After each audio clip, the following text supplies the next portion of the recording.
Good evening friends. स्वागत है आप सभी लोगों का हमारे यूट्यूब चैनल कैफे अकेडमी पर। बच्चों, हम अपने प्रीवियस लेक्चर में हमारा यूनिट 1 जो meaning and scope of accounting था वो हम कवर किए थे। आज के वीडियो में हम अपना यूनिट 2 जो कि है accounting concepts, principle and conventions, ये हम आज कवर करने वाले हैं। तो आइए बच्चों, हम जंप करते हैं अपना टॉपिक पर। हमारे यूनिट ओवरव्यू क्या रहेगा। आज हम हमारे जो भी accounting concepts, principle and conventions हैं वो सब सारे पढ़ेंगे, जैसे कि entity concept, money management concept, periodicity concept, accrual concept, matching concept, और ये जो भी है ये सारे हम आज 1 बाय 1 ईच डिटेल में पढ़ने वाले हैं। इस कंसेप्ट के आधार पे और ये कंसेप्ट्स और प्रिंसिपल क्या कहते हैं वो हम आज देखने वाले हैं। तो आइए बच्चों, पहले हम देख लेते हैं अकाउंटिंग कंसेप्ट्स क्या है, अकाउंटिंग प्रिंसिपल्स क्या है और अकाउंटिंग कन्वेंशंस क्या है। थोड़ा मीनिंग देख लेते हैं, उसके बाद हम ईच एंड एवरी कंसेप्ट्स पर डिटेल्ड में बात करेंगे, ठीक है। अगर देखिए तो अकाउंटिंग कंसेप्ट्स वो आइडिया और नोशन है जिसका एप्लीकेशन यूनिवर्सल है। इस आइडिया को कोई भी इग्नोर नहीं कर सकते हैं। यही आइडिया पर बेस होकर अकाउंटेंसी डेवलप्ड हुआ है। डेवलप नहीं बोल सकते हैं, इसी आइडिया को बेस रखकर अकाउंटेंसी फॉर्म हुआ है। Concepts are those basics assumption and conditions, वो assumptions एंड कंडीशंस है which form the basis upon which accountancy has been laid। तो ये है हमारा अकाउंटिंग कंसेप्ट बच्चों।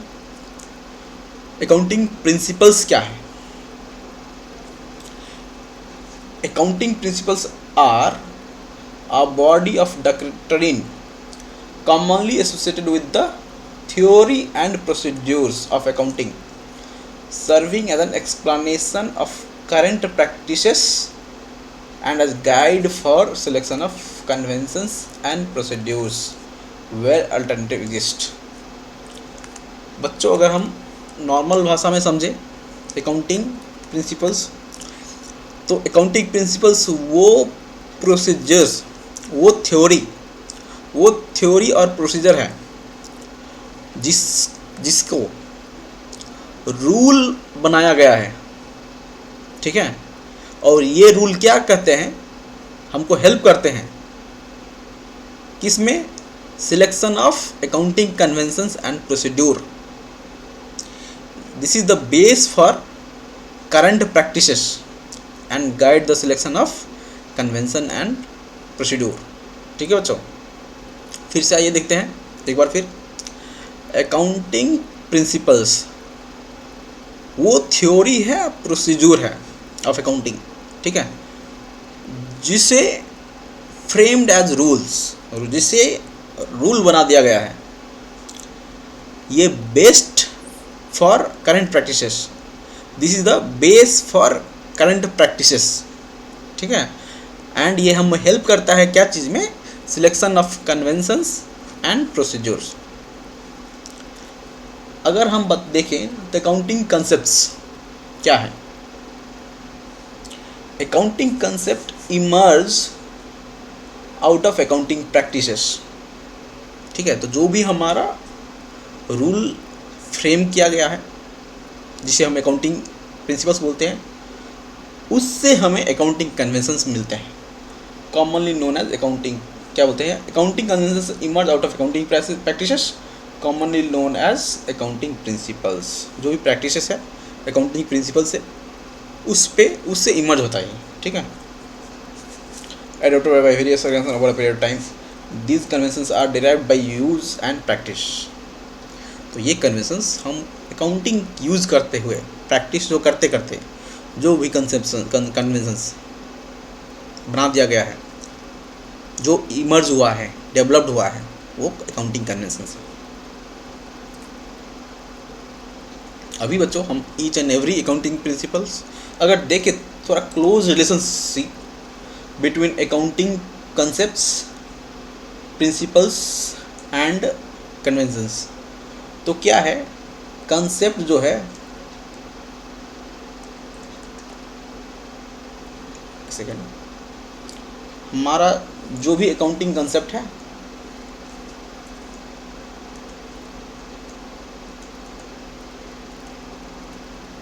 जो भी अकाउंटिंग कंसेप्ट है, इस कंसेप्ट को अकाउंटिंग प्रिंसिपल्स बना दिया जाता है।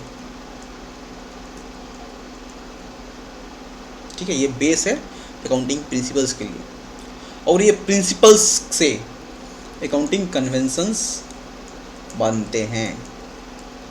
कन्वेंशंस, ठीक है। अगर हम अकाउंटिंग प्रिंसिपल्स देखें तो दो हमारा कंसेप्ट अकाउंटिंग की प्रिंसिपल्स बनता है, लेकिन इसका अगर प्रिंसिपल्स अगर देखें तो ये हमारा ब्रॉडर फ्रेमवर्क हो गया। इसका एक पार्ट हुआ अकाउंटिंग कंसेप्ट जिसे अकाउंटिंग प्रिंसिपल्स बनाया जाता है, और इसका एक पार्ट हुआ कन्वेंशंस जो अकाउंटिंग प्रिंसिपल्स से इमर्ज होता है, डेवलप होता है। ठीक है बच्चों,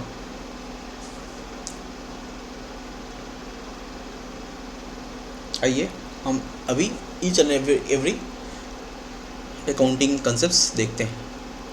अगर देखें तो अकाउंटिंग प्रिंसिपल्स, अकाउंटिंग कंसेप्ट और अकाउंटिंग कन्वेंशंस ये इंटरचेंजेबल वर्ड्स हैं। ये हम ईच एंड एवरीथिंग को डोनेट कर सकते हैं, मतलब बोल सकते हैं। ठीक है, आइए पहला अकाउंटिंग कंसेप्ट्स मतलब एंटिटी कंसेप्ट। ठीक है, ये क्या है बच्चों, इसमें क्या बोलते हैं एंटिटी कंसेप्ट में, बिजनेस इंटरप्राइज सेपरेट आइडेंटिटी है अपार्ट फ्रॉम इट्स ओनर। ठीक है, तो जो भी बिजनेस है और इसका मालिक है, बिजनेस का मालिक है, ये दोनों अलग अलग बंदे हैं, दोनों को अलग अलग ट्रीट करना है, ना कि दोनों को एक ही मान लेना है। तो अकाउंटेंट जो भी है, जो भी अकाउंटेंट रहता है, उसे ये मानना है कि हमारा जो बिजनेस का मालिक है और जो हमारा बिजनेस है वो अलग अलग एंटिटी है, अलग अलग बंदे हैं, दोनों को ट्रांजैक्शंस हमें सबको रिकॉर्ड करना है।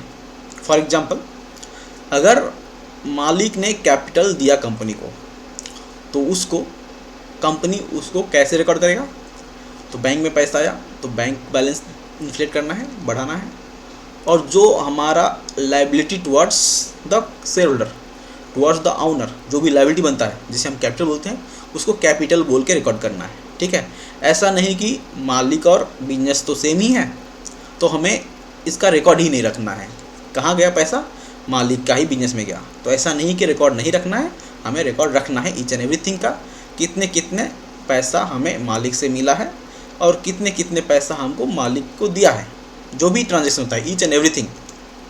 अगर हमारे बिजनेस से कोई भी मालिक का खर्चा पे कर दिए, फॉर एग्जांपल अगर मालिक हमसे, हमारे बिजनेस से 10,000 रुपये लेके मानो कि वो रेंट पे कर देते हैं अपना, वो जो रेंट पर्सनल रेंट हुआ, ना कि बिजनेस का, ना कि हमारा बिजनेस का प्राइमरी प्लेस ऑफ बिजनेस, तो उस केस में हमें ये दिखाना है कि मालिक ने अपना पर्सनल खर्चा किया, तो हमने मालिक को हम 10,000 रुपये दिए हैं, जो हम उसका ड्राइंग ट्रीट करते हैं।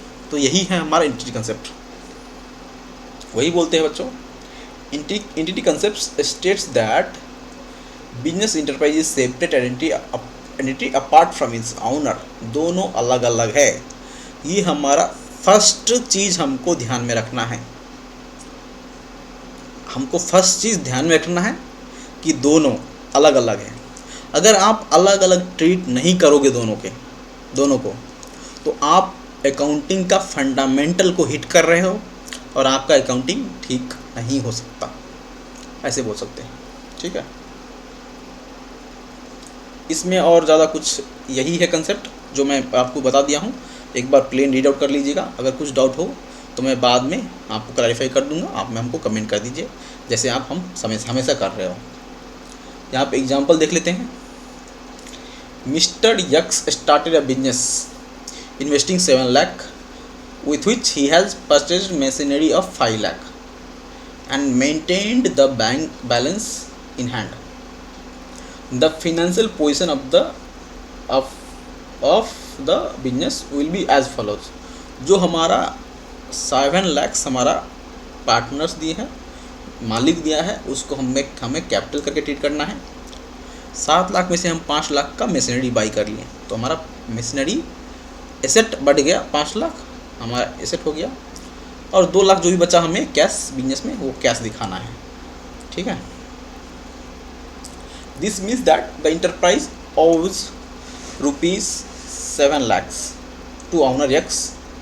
Now if Mr. X spends 5,000 to meet his family expense from the business fund, अगर 5,000 रुपये वो फैमिली एक्सपेंस के लिए बिजनेस से लेता है, बिजनेस का पैसा से, then it should not be taken as business expense. Then it should not be taken as business expense. ठीक है, अगर वो 5,000 फैमिली एक्सपेंस के लिए मेंटेन कर रहा था, ठीक है, and it would be charged to his capital account, that is his investment, वही डिड्यूस करना है। Following the entity concept the revised financial position would be, हमारा 7 लाख में 5,000 का कैपिटल घट गया, तो हमारा liability towards partner, liability towards owner हमारा 6,95,000 का रह गया, ना कि 7 लाख। और जो भी हमारा मशीनरी और कैश है वो एज इट इज, कैश तो 5,000 कट गया, मशीनरी एज इट इज। ठीक है, अभी नेक्स्ट कंसेप्ट बच्चों, मनी मेजरमेंट कंसेप्ट। ठीक है बच्चों, मनी मेजरमेंट कंसेप्ट बोलते क्या है? मनी मेजरमेंट कंसेप्ट वही उसको बोलते हैं जैसे कि जो भी ट्रांजैक्शंस, जो भी इवेंट होते हैं जिसको मॉनेटरी टर्म में मेजर किया जाता है, वही ट्रांजैक्शंस को, वही इवेंट को हम रिकॉर्ड करेंगे अकाउंट्स में, बुक्स में। Transaction which can be measured in terms of money are only recorded in the books of accounts. अगर कोई ट्रांजैक्शंस है, कोई इवेंट्स है जिसे हम मॉनेटरी टर्म में, मनी टर्म में, मनी में मेजर नहीं कर सकते हैं, तो उस पर हम रिकॉर्ड नहीं कर पाएंगे, वही बोल रहा है। आइए देखते हो। As per this concept only those transactions which can be measured in terms of money are recorded. This is the money of medium of exchange and the standard of economic value. This concept requires that those transactions alone that are capable of being measured in terms of money only be recorded, only to be recorded, only. ठीक है, in the books of accounts. For example, a business owning a factory on a piece of 1 acre land with an office building with 2 floors, having 20 computers, 10 units of machines, cannot show these items under different measurement unit. These items need to be expressed in monetary terms. अगर हम बोले हमारे पास 1 एकड़ land है, 20 computer है, 10 machinery है, तो उसको कंपेयर नहीं कर सकते। कैसे टोटल लगाएंगे? 20 कंप्यूटर, 10 मशीनरी, 20 10 30 और 1 एकड़ लैंड, 2 फ्लोर बिल्डिंग, 20 21 और 2 23, 23 नंबर ऑफ एसेट नहीं बोल सकते। अगर देखें तो मनी है जो हमारा मीडियम ऑफ एक्सचेंज है, जिस पर हम एक्सप्रेस करते हैं अपना फाइनेंसेस, वही बोल रहे बच्चों। आप एक बार पढ़ लीजिएगा। हमें कंसेप्ट पर फोकस करना है और एग्जाम्पल भी लेना है बराबर हम कंसेप्ट को बेटर अंडरस्टैंडिंग के लिए। अभी आइए बच्चों, हमारा नेक्स्ट कंसेप्ट है पीरियोडिसिटी कंसेप्ट। पीरियोडिसिटी हमारा पीरियड कंसेप्ट क्या बोलते हैं? Accounting cycle concept. इसको हम क्या बोल सकते हैं? Accounting cycle concept. इसको अकाउंटिंग साइकिल कंसेप्ट भी बोलते हैं। इसमें क्या बोलते हैं बच्चों, जो भी हम ट्रांजैक्शंस और इवेंट करते हैं बिजनेस, उसको रिकॉर्ड तो करते हैं। कोई तो एक ऐसा पीरियड हम आइडेंटिफाई करें जो पीरियड हमारा कट ऑफ हो, और हम जो भी ट्रांजैक्शन और इवेंट कर रहे हैं उसका रिजल्ट क्या हुआ, जो भी हमारा प्रॉफिट एंड लॉस हम बना रहे हैं बिजनेस से, या कमाए या घुमाए, वो कैसे मेजर के कितने कितने दिन पर मेजर करें। ठीक है, तो वो चीज़ यहाँ पे बताया जाता है। Also called the concept of definite accounting period. Accounting cycle भी बोल सकते हैं, अकाउंटिंग साइकिल कंसेप्ट भी बोल सकते हैं, अकाउंटिंग पीरियड कंसेप्ट भी बोल सकते हैं। अगर हम देखें तो बिजनेस तो इंडेफिनेट लाइफ रहता है। ठीक है, अब यहाँ बोलते हैं going as per going concern concept and indefinite life of the entity is assumed. ठीक है, for a business entity it causes inconvenience to measure performance achieved by the entity in the ordinary course of business. ठीक है,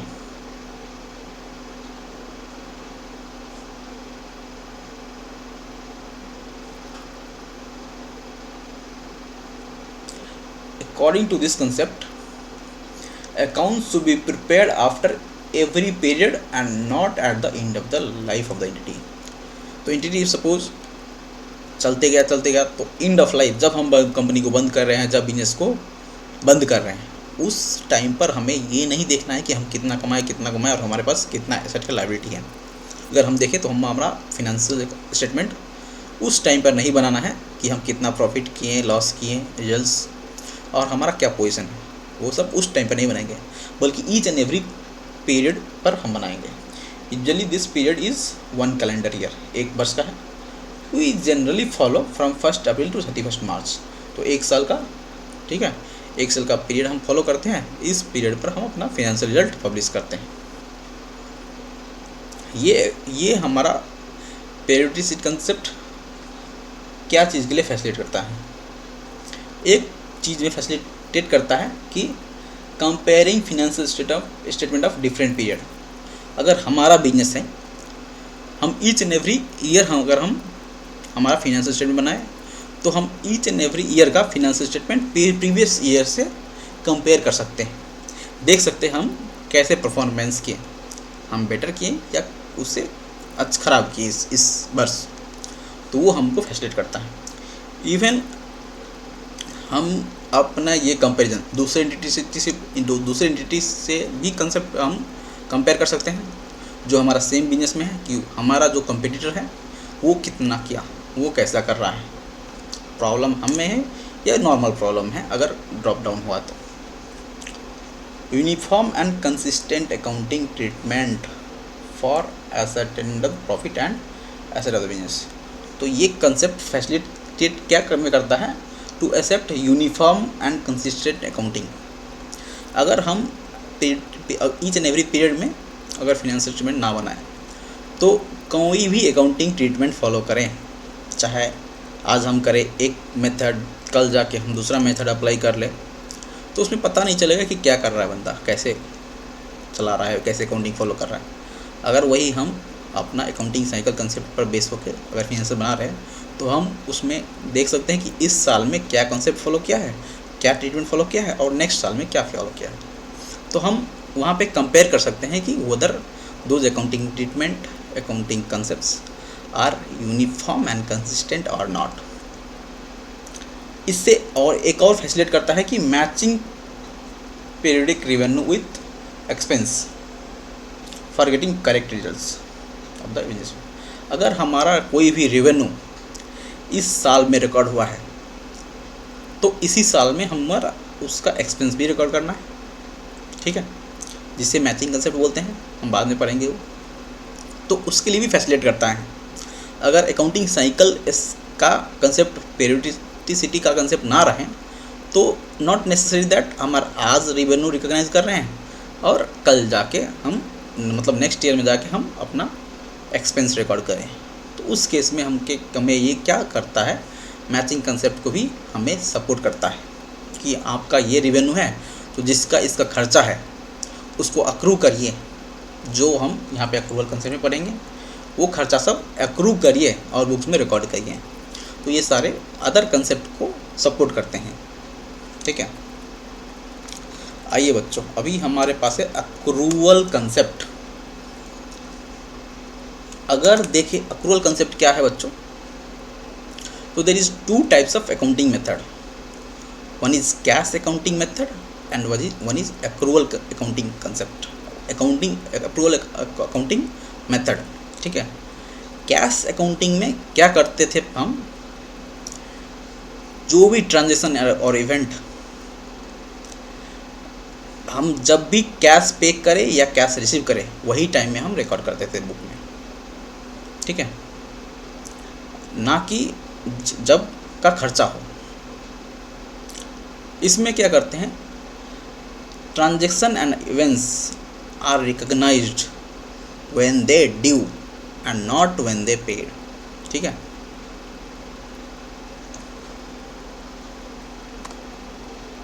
देखिए बच्चों, under accrual concept the effect of transaction and other events are recognized on mercantile basis। Accounting concept को mercantile basis ही बोलते हैं। That is when they occur, जब खर्चा अकर हो गया, and not on the as cash और cash equivalent is received और पेड। तो अगर सपोज देखें फॉर एग्जांपल, अगर हमारा रेंट हो गया expense, each and every month suppose हमें 10,000 का रेंट पे करना है हमारे बिजनेस के लिए, ठीक है। तो अगर देखें तो जनवरी मंथ का जो एक्सपेंस है वो तो अकर हो गया, एक्सपेंस तो अकर हो गया जनवरी मंथ में ही, जब वो ख़त्म हुआ, जनवरी मंथ ख़त्म हुआ, वो हमारा लायबिलिटी बन गया, हमें घर मालिक को देना है 10,000 रुपये। ये हम 10,000 एक महीने के बाद भी दे सकते हैं और 4 महीने के बाद भी सकते हैं और 2 दिन के बाद भी दे सकते हैं। नॉट नेसेसरी दैट हम जनवरी मंथ का एक्सपेंस जनवरी मंथ में ही हम पे करें। तो कैश अकाउंटिंग सिस्टम में क्या होता था, जब भी हम कैश पे करें, सपोज 10,000 जनवरी मंथ का, अगर हम जाके 4 मंथ बाद जाके मई में पे किए, ठीक है, तो हम जनवरी में रिकॉर्ड नहीं करेंगे, हम मई में करते थे। उससे क्या होता था, एक्सपेंस ऑफ वन पीरियड दूसरे पीरियड में जाके अकाउंट होता था, जो कि रॉन्ग रिपोर्टिंग था। तो उसके लिए अकाउंटिंग अक्रूवल कंसेप्ट बनाया गया है। उससे क्या होता है, जब वो एक्सपेंस अकर करें तभी हम एक्सपेंस रिकॉर्ड करना है और हमें पेबल लायबिलिटी दिखा देना है रेंट ऑनर को, और वो जब पेमेंट हो तो लायबिलिटी से सेट अप हो जाएगा, ठीक है। वही बोल रहा है, recorded in accounting period records and reported in financial statement of the period to which they relate. तो जिस पीरियड से वो रिलेट करता है एक्सपेंस, जिस पीरियड से वो रिलेट करता है उसी पीरियड में अकाउंटिंग होगा और उसी फाइनेंशियल पीरियड का फाइनेंशियल स्टेटमेंट में उसका ट्रांजैक्शन का इफेक्ट जाएगा, ना कि दूसरे पीरियड में। वही है, आप एक बार रीड आउट कर लीजिए।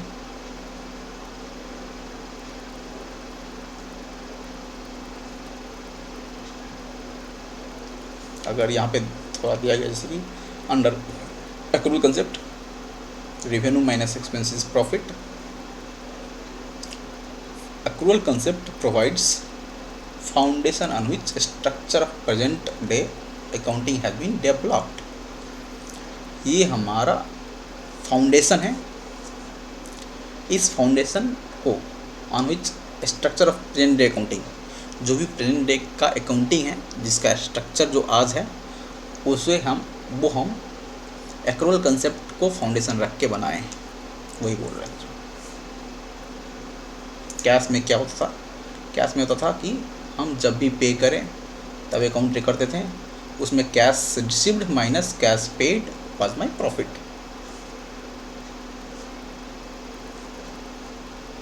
ये बच्चों दिया गया है, थोड़ा कैसे होता है। Timing of revenue and expense booking could be different from cash received और कैश पेड। अगर यहाँ पे देखें तो when cash received before revenue is booked, अगर हमारा इनकम से पहले ही हमें कैश रिसीव किया तो हमें वो इनकम तो नहीं लेना है, जब हम अर्न करेंगे इनकम तब हम रिकॉर्ड करेंगे। तो उस केस में क्या है, हम लायबिलिटी रिकॉर्ड कर लेंगे, cash account debit to liability. ठीक है। तो ये liability is created when cash is received in advance, ठीक है। When cash issued after revenue, अगर हमारे रेवेन्यू रिकॉर्ड करने के बाद हमें अकाउंटिंग मतलब कैश रिसीव करें, तो उस केस में क्या करेंगे, रेवेन्यू रिकग्निशन के टाइम में हम अपना असेट मतलब ट्रेड रिसीवेबल ट्रेड डेटर हम क्रिएट करेंगे, और जब हमें आएगा पैसा वो ट्रेड डेटर के साथ नॉक ऑफ हो जाएगा। तो ये asset called trade receivable is created on date of sale, on date of recording of revenue, ठीक है। When cash is paid before expense, अगर वो जनवरी मंथ का रेंट है, हमें अगर हम दिसंबर में ही पे किए, अभी हमारा लैंडलॉर्ड बोल दिए आपको एक मंथ एडवांस में रेंट पर पे करना है, ये भी एग्रीमेंट हो सकता है। उस केस में हम क्या करेंगे, हम एसेट क्रिएट कर लेंगे जब हम कैश पे किए, creates an assets called trade advance, और when cash is paid in advance, तो ट्रेड एडवांस करके हम एसेट क्रिएट कर लेंगे टू कैश व्हेन दिसंबर में पे किए, और जनवरी में जब आया rent expense debit to trade advance, so हम सेटल कर देंगे। When cash is paid after expense is booked, जब एक्सपेंस बुक हो गया उसके बाद अगर हम कैश पे कर रहे हैं तो क्या करना है, हम जब एक्सपेंस अकाउंट करेंगे तो उस टाइम में हम लायबिलिटी क्रिएट कर लेंगे। अगर जो जैसे कि पेबल हो गया या ट्रेड पेबल हो गया या आउटस्टैंडिंग ट्रेड पेबल, वही बोल रहे हैं, payables trade payable outstanding payable बोलते हैं, इसका डिफरेंट नेम्स हो सकता है, वो हम लायबिलिटी क्रिएट कर लेंगे, और जब भी पे करेंगे तो उससे हम नॉक ऑफ करके बैंक से पेमेंट कर देंगे। आइए बच्चों नेक्स्ट कंसेप्ट हम देखते हैं, मैचिंग कंसेप्ट। मैचिंग कंसेप्ट में क्या बोलता है बच्चों, अगर हम कोई इनकम है हमारा रेवेन्यू रिकॉग्नाइज हुआ है इस पीरियड में, तो वो जो भी रेवेन्यू रिकॉग्नाइज किए हैं उसका रिलेटेड एक्सपेंस, वो रेवेन्यू अर्न करने के लिए जो भी एक्सपेंस हमें हुआ है या होने वाला है, उसको हमें इसी पीरियड में रिकॉर्ड करना है, वही बोलते हैं बच्चों। एक सेकेंड,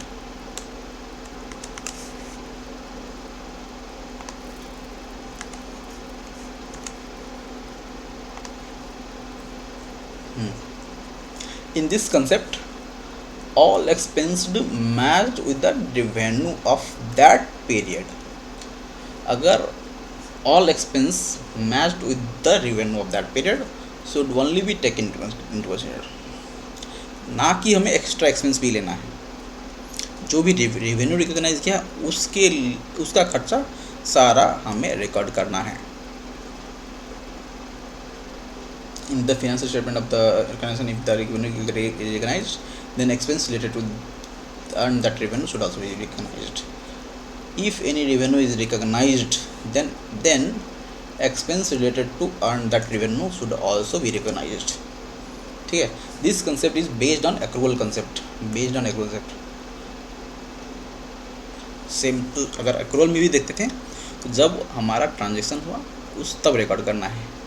तो अगर हम अकाउंट कर लिए हैं, रेवेन्यू अर्न कर लिए हैं, तो ऑब्वियसली हम एक्सपेंस भी खर्च करके ही हम रेवेन्यू अर्न करेंगे।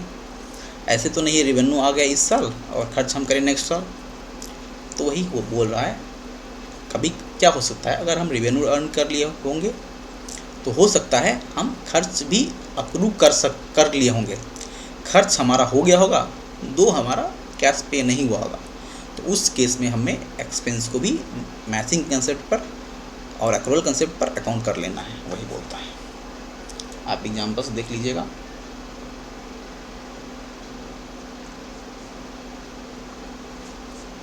ये एग्जांपल आप होमवर्क के तैयार कर लीजिएगा, समझ जाएगा। वही बोल रहा है कि मैचिंग कंसेप्ट और एक्रूअल कंसेप्ट पर बेस्ड है। आप एक बार देखिए, नहीं अगर समझ में आया तो कमेंट कर दीजिए, हम उसका रिकॉर्डिंग वीडियो बना के आपको डाल देंगे बाद में। गोइंग कंसर्न कंसेप्ट, इसमें क्या बोलते हैं बच्चों, जो भी हमारा बिजनेस है, एंटिटी है, उसका लाइफ इंडेफिनाइट है, ये एज्यूम करते हैं।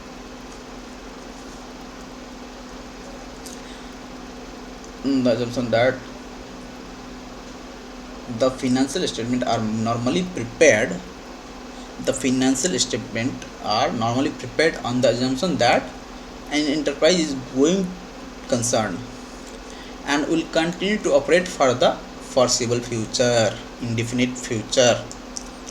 तो इसका हम ये नहीं मानेंगे कि 2-4 साल के बाद बंद होना है।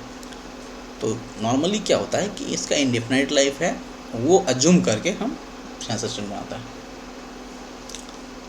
Hence, it is assumed that the enterprise has neither the intention nor the need to liquidate or close materially the scale of operation। तो इससे क्या होता है ना, हमें इस कंसेप्ट पर अगर हम बनाए फिनेंसेस, तो हम ये तो अज्यूम कर रहे हैं हम हमारा इंडेफिनिट लाइफ है। क्यों? हमें कंपनी बंद करने का ना ही तो इंटेंशंस है, ना ही तो हमारा ये भी इंटेंशन नहीं है कि हम अपना बिजनेस मेजरली ड्रॉप डाउन कर दें। ठीक है, वो भी हमारा इंटेंशन या नहीं है करके ये बोलते हैं।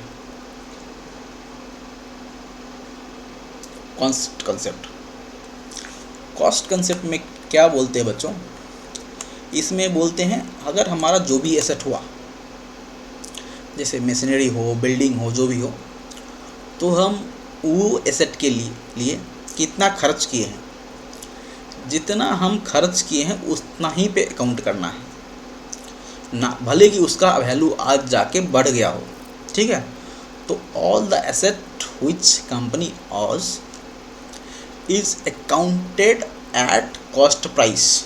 ठीक है, एक्विजिशन प्राइस भी बोलते हैं उसको, और इसको बोले तो दूसरा नाम भी है हिस्टोरिकल कॉस्ट कंसेप्ट। इसको ये भी बोलते हैं, हिस्टोरिकल कॉस्ट भी बोलते हैं। ठीक है, अगर देखें, by this concept the value of an asset is to be determined on the basis of historical cost and not present cost. क्या बोलता है? हिस्टोरिकल कॉस्ट पे लेके जाइए, नॉट प्रेजेंट कॉस्ट। आज के दिन में कितना भी कॉस्ट हो, आपको हिस्टोरिकल कॉस्ट भी देखना है जब आप एक्वायर किए थे। ठीक है,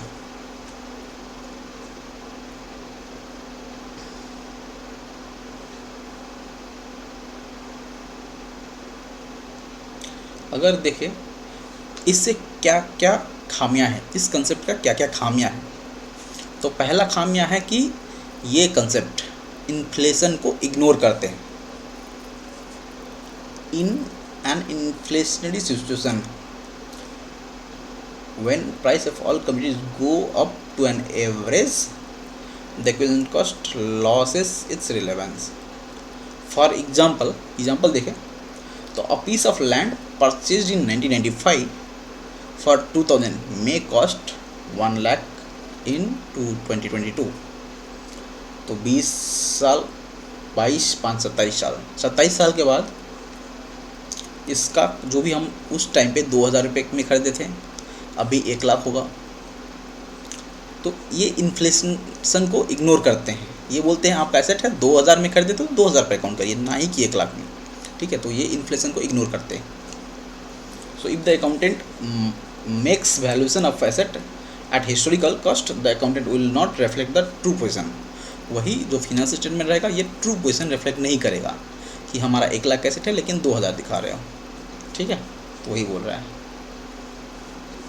अगर दूसरा इसका देखें तो कंपेरेटिबिलिटी लॉस कर जाता है। अगर सेम एसेट देखें, हम एक्वायर किए रहेंगे 5000 में 10 साल पहले या 20 साल पहले, आज जाके वो एसेट का दाम 10,000 हो सकता है, 15,000 हो सकता है, 20,000, कुछ भी हो सकता है। अगर पिछले एग्जांपल में देखें तो 2000 का लैंड अभी 1 लाख पर गया। ठीक है, तो हम 1995 में सपोज 2000 में खरीदे थे, तो हमारा एसेट कितना दिखाएगा? 2,00,000 का। अगर सेम एसेट उसके बाजू में ही मेरा कंपटीटर बिजनेस बाई किया आज आके, तो वो 1 लाख में खरीदा रहेगा, नो डाउट। तो उसमें क्या होगा, उसका बैलेंस शीट में 1 लाख का एसेट दिखाएगा, मेरे बैलेंस शीट में 2000 का एसेट देगा। तो वो अगर कंपेरेटिबिलिटी लूज कर जाता है इस कंसेप्ट के आधार में, तो वही बोलता है हिस्टोरिकल कॉस्ट बेस्ड अकाउंट्स में लूज कंपेरेबिलिटी।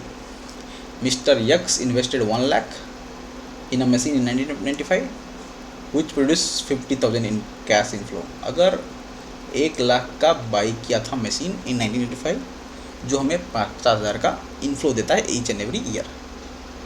ठीक है, मिस्टर वाई दूसरा बंदा 5 लाख का मशीन खरीदे होगा, आज जाके 2005 में जाके 5 लाख हो गया उसका बाई, उसका प्राइस वो भी 50,000 का भी इनफ्लो करेगा। सेम मशीन है, सेम मशीनरी है, सेम टेक्नोलॉजी है। तो मैं 50,000 कमाने के लिए 1,00,000 इन्वेस्ट किया हूँ मेरा बैलेंस शीट में एसेट, वो उसका एसेट 5,00,000 का दिखाएगा। तो ठीक है, तो mister X earn at the rate of 50% while the mister Y earn 10%। ठीक है, अगर हम देखें तो 1,50,000 1,00,000 इन्वेस्ट करके 50,000 अर्न कर रहे हैं, तो क्या दिखाएगा 50% of the investment each and every year हम अर्न कर रहे हैं। तो हमारा रेट ऑफ रिटर्न ज़्यादा दिखाएगा, दूसरे बंदे का रेट ऑफ रिटर्न कम दिखाएगा, क्योंकि वो 50,000 कमा रहा है 5,00,000 एसेट पर, तो 10% का हुआ। तो ये कंपेरेटिविटी अगेन सेम हो गया, कंपेयर नहीं कर सकते हैं। उसके बाद अलग नेक्स्ट क्या है, इसमें क्या है, कुछ एसेट ऐसे होते हैं जिस पर हम पैसा खर्च ना किए हों लेकिन हमारा एसेट हो सकता है। ठीक है, तो वो एसेट को हम अकाउंट ही नहीं कर पाएंगे। वही बोलता है many assets do not have acquisition costs. जैसे कि ह्यूमन रिसोर्स अकाउंटिंग हम देखे थे प्रीवियस चैप्टर में भी, तो वहाँ पे भी human asset of an enterprise are an example.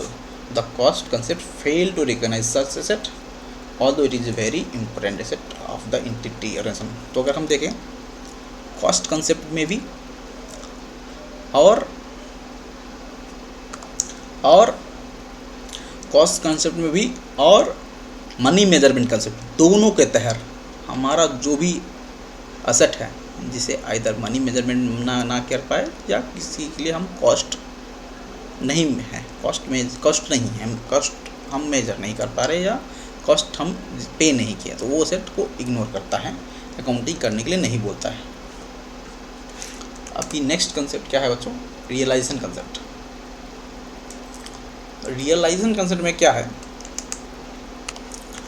Each and every asset change in value of asset is recorded when and only when realizes।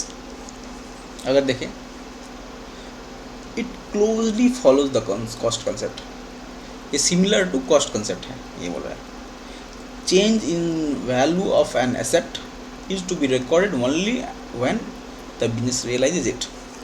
अगर सपोज कोई भी हमारा एसेट हो 1995 में 2,000 का खरीदा था हमने, अभी आके 1,00,000 का हो गया, तो हमें इसको 1,00,000 पे रिकॉर्ड नहीं कर पाएंगे।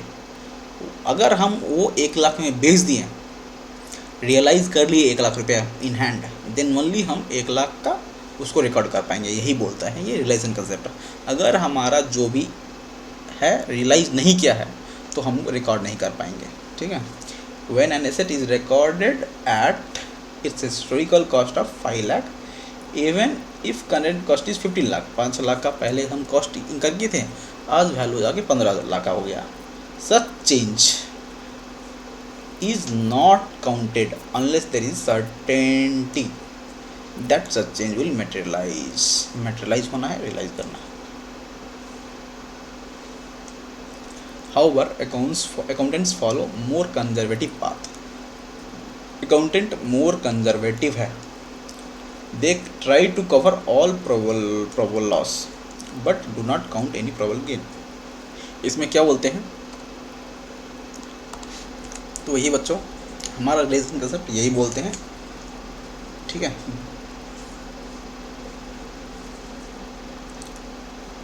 एग्जाम्पल देख लेते हैं। Mister X purchased an piece of land on 1995 1 जनवरी 1995 paying 2,000। His current market value is 1,02,000 in 31st December 2022। ठीक है, should the accountant show the land at 2,000 following the cost concept and ignoring 1,00,000 value increase since it is not realized? If he does so, the financial position would be, क्या बोलते हैं, हमारा capital रहेगा 2,00,000, जो मालिक ने इन्वेस्ट किया है 2,00,000 के एसेट में, और 2,00,000 का लैंड दिखाएगा। अगर इसको ऐसे दिखाएं कि हमारा 2,00,000 था, हमारा आज के डेट पे एसेट 1,00,000 2,00,000 का हो गया, 1,02,000 1,02,000 का हो गया।